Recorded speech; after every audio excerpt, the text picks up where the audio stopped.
weeks after a bye week, we are back. Heather Williams alongside Casey Getz and Steve Wilmoth of ESPN Tri-Cities and TriCitySports.com. The last time we picked, we all had really good weeks with just one loss between the three of us. Sorry, Steve, but you are still in first place. So I am going to let you pick first. We're going to get right at it. A big one in the Commonwealth Union. Your boys from Big Stone Gap making the trip to Gate City. So much for being red hot, right? I mean, everybody's got to drop one now and then. But we go back this week, Union at Gate City. Union second straight loss last week in that great game with Graham. Had the G-men on the ropes to the fourth quarter. First touchdown allowed by that Graham defense against a Virginia team in 11 quarters all year. Gate City comes in a great running game. And Gate City's 3 wins, averaging 270 yards on the ground. Walker Hillman almost 200 of those yards. But in the one loss, only 72 yards rushing and 43 by Hillman. Can Gate City create enough offense running the football against that that Union defense to win this important Mountain 7 game? I'll stick with the Bears in a tight one. Last year, we saw Union Gate City on Friday Night Rivals up in Bullet Park. This one got away from Gate City in a hurry. You mentioned that one loss Gate City has this year to Abingdon. They get shut out by the Falcons. Right now, it looks like Union, Ridgeview, Abingdon, the 3 teams at the top of the Mountain 7. Of course, none of them have played each other yet, but it will be interesting to see how Union does against Gate City. I don't see any way the Bears lose 3 in a row. No shame losing to Science Hill. No shame losing to Graham. But if they drop this one, then the red flags might have to go up. I don't think Union gets the win. Yeah, I mean, don't pay the attention to the fact that Union has 2 losses. It's like the losses that Greenville has. They didn't really happen. I mean, they did, but I mean, they're losses that almost anyone would get at their size. I like Union as well. All of a sudden, to me, this game becomes incredibly intriguing because Northwood is 2-2 and Chilhowie is 2-2. They're pretty good rivals. I didn't think I see the day where they come in with the same record. Casey, what do you think about this? Well, I think it's going to be an interesting matchup, but I like Chilhowie. Of course, last week they got shut out on the road at East Side. That was a big game, maybe a measuring stick for Chilhowie coming up short in that one. I think the Warriors bounce back at home and get a win over Northwood. Yeah, the Panthers have been outscored 89-0 in the first 2 weeks, but 86-12 in their favor the last 2 weeks, including that big 50-12 win over Chilhowie. Running back had 154 yards, 3 touchdowns on only 7 carries. Meanwhile, Chilhowie -1 yards rushing last week in that loss to East Side. You put all that together on paper just last week, you may slide towards Northwood, but I think the competition for Northwood had slid a little bit the last couple weeks. Chilhowie's a step back up for them, and I'll take the Warriors at home. I got to give a shout out to Northwood, though. I mean, this is a program that struggled the last few years. They without a win last year. To have 2 wins at this point this season, incredible work up there, but I do think that when you're talking about turning the program around, Chilhowie is further down the road. I'm going to make it a clean sweep for the Warriors. Grundy and Honaker. These 2 teams are not very far apart, and for a while, this was a really, really good game. Grundy slipped back a little bit. Honaker took a big step, but I feel like, Casey, they might be a little bit closer together this year.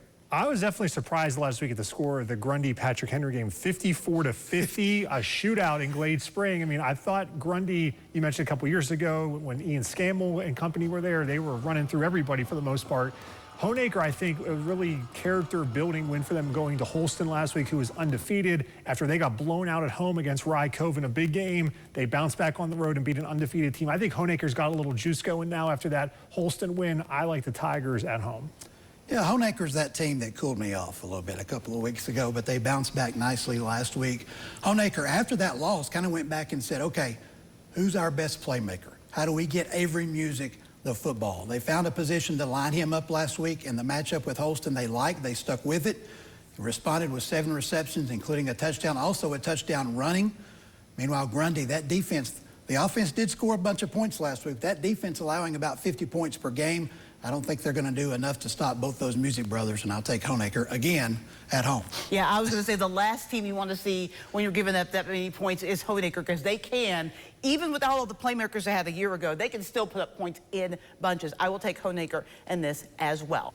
Let's dip our toe across the state line. Really kind of an interstate game on the Virginia side, technically between Tennessee High and Abingdon. I love this rivalry. Steve, what do you think about this game? Well, Tennessee High last week had to prepare for that prolific passing attack of Sevier County. This week, they turned their attention to rush defense and that great Abingdon running attack that the Falcons produced 37 points a game with.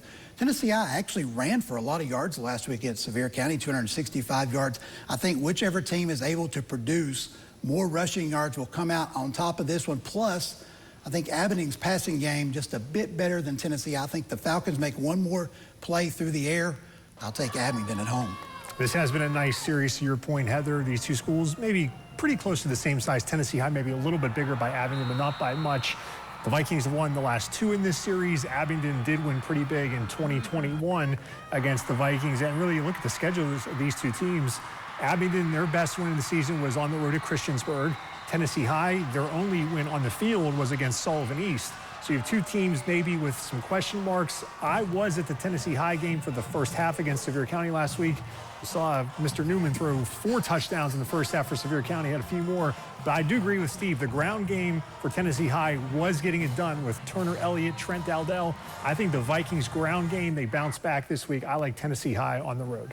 So I have not seen Abingdon play this year, but I did see Tennessee High play earlier in the season. I really do like their ground game, but I think Abingdon is much improved. I think Abingdon is getting close to what we saw 2 or 3 years ago when they were very dominant in this part of the country, or part of the state, rather. So I'm going to go with Abingdon in this one.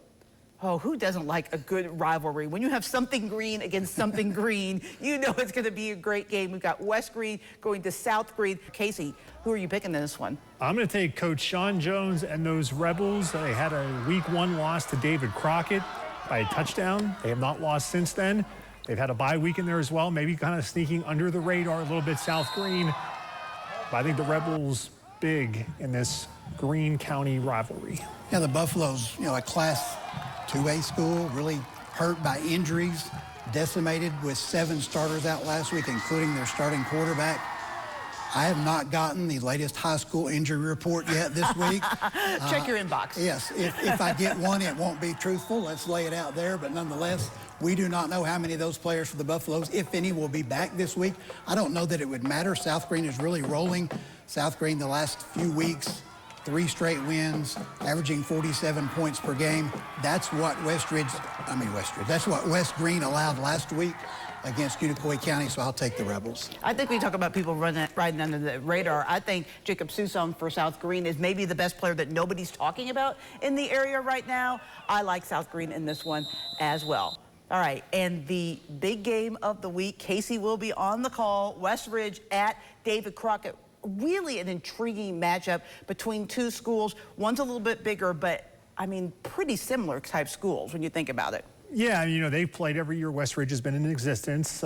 West Ridge has won 2 of the 3 games in this series. Both of their wins have been pretty much blowouts, and Crockett won a close game 2 years ago in this matchup. Again, I've kind of back to the Tennessee High Abingdon series. You're looking at the schedules. David Crockett, their best win, maybe South Greene probably, and then West Ridge, their 3 wins are against teams that have combined 1 win. So you don't really know much about West Ridge. They have 2 blowout losses in region play. This one is a true toss-up for me. This was the one I went back and forth the most on. I'm going to take David Crockett. I think their offense is shown to be a little more explosive. Yes, they gave up a lot of points last week, but I like the Pioneers at home to find a way. Maybe LaMarcus Dunn makes the play on the perimeter. I'm going to take the Pioneers. Yeah, and if you're West Ridge, you go back a few weeks to that big game at Dobbins Bennett. A lot of people thought they had a chance to go in and win that game. In fact, one person on this panel did pick the Wolves to win this game. That would be me. Since then, you wonder if that loss to Dobbins Bennett hasn't turned into one more loss than last week's loss at William Blount, maybe 2 losses, and the near miss to Lakeview Christian. So West Ridge has got to get it back on track. I mean, they're still in the hunt for the playoffs. They can still get there, but this is going to be a step in the right direction for West Ridge. And here's what I know about West Ridge. They love it when Casey Getz walks through that door. They love it when Lisa Johnson from Food City brings in all the meats. And Dave Dirk slaps all those meats on the grill. Or Kristen Kwan slaps them on the grill if Dave Dirks is off on assignment this week. Wolves love meat. And they're going to have some meat on Friday night. They're going to win at David Crockett. The thing about West Ridge that's fascinating to me, I've seen them play a couple of times this year, is they really survive on the big play. They've made some big plays with some kickoff returns for touchdowns or interception returns for touchdowns, at least in the games that I've seen. They've got to make that happen in order to be successful, and they didn't get that in those 2 losses. They really were able to be taken out of that game. I think they can get 1 or 2 of them against David Crockett, so I'm going to join Steve and pick West Ridge. Time for our YouTube exclusive picks, and I love this matchup because it's two teams trying to build their football programs. They don't get a lot of the spotlight, but kind of a sparse schedule this week, so I figured, why not? Steve, we're going to pick TriCity's Christian at Providence Academy. Yeah, what is this, the Crusaders Bowl? I mean, we need a name for this game, right? Because it's going to be a game that's going to be an important region game down the line. Providence Academy, already part of TSSAA. TriCity Christian, I believe, is going to join in 2 or 3 years. Providence, coached by former Davis Bennett star, Appalachian State star, 10-year NFL veteran Daniel Kilgore. Started out really slowly, but they've come along each and every week. Last week, best game of the year, only lost 34-27 to Concord Christian. Here's Tri-Cities Christian. They came in having won 4 straight last Friday night, lost 36-22 to the Tennessee Heat. But the first 4 games, the Eagles were averaging 60 points a game. That offense, with Preston Holmes running the football, they throw the football over the yard, great receivers. Everybody plays 2 ways. Brady Boskin, a great job defensively for the Eagles.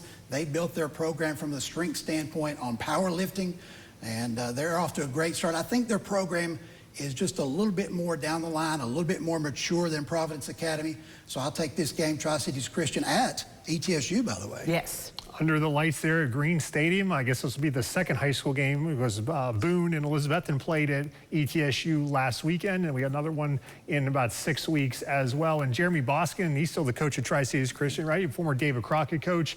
I think what Steve said, they're just a little further ahead of where Providence Academy is. Because of that, I like Tri-Cities Christian to get this one. What I think is so interesting is the different approaches that these two programs have taken to building the program. Tri-Cities Christian started playing 8-man football, and they played an 8-man schedule, and they're currently playing a mix of 8-man and 11-man football. Providence Academy has decided to go straight into 11-man, building from the junior high level on up. This is their first year playing any kind of varsity games, and there's really just a couple. This is one of them. So different approaches. Tri-Cities Christian has been doing this a few more years. They are further along, so I'm going to pick them, but this is going to be a great rivalry in years to come. I can't wait to see these teams develop. Let's go across the state line to Virginia for our other extra pick. Holston at Hurley. You mentioned Holston. Casey last week got their first loss of the season. Can they rebound against Hurley? Yes, it's going to take them a while to get there from Damascus all the way up to Hurley, but it'll be a better trip home, I believe, than going there because I think they're going to get the win. You know, Coach Akers has done a really good job at Holston. They lost to Honaker last week for the first time. I believe they will respond. They get a win on the road, then enjoy that long trip back to Damascus late Friday night. Now, Holston won those first 3 games, averaging 411 yards on the ground, held to 265 last week at Honaker. Meanwhile, Hurley's defense allows a whole lot of points, a whole lot of yards. I just think the matchup there doesn't favor the Rebels. I'll take Holston on the road. I think Hurley has been better this year than they have been in recent years. There's definitely an improvement going on, which is disappointing that they're only going to have one more year and then they won't exist anymore, because I do think they're on an upward trajectory. But Holston's been so consistent and so good over the last few years under head coach Chris Akers. I'm going to pick the Cavaliers as well. All right, thanks for joining us here on our YouTube Prep Picks. Remember, you can get all your scores and highlights on Friday Night Huddle.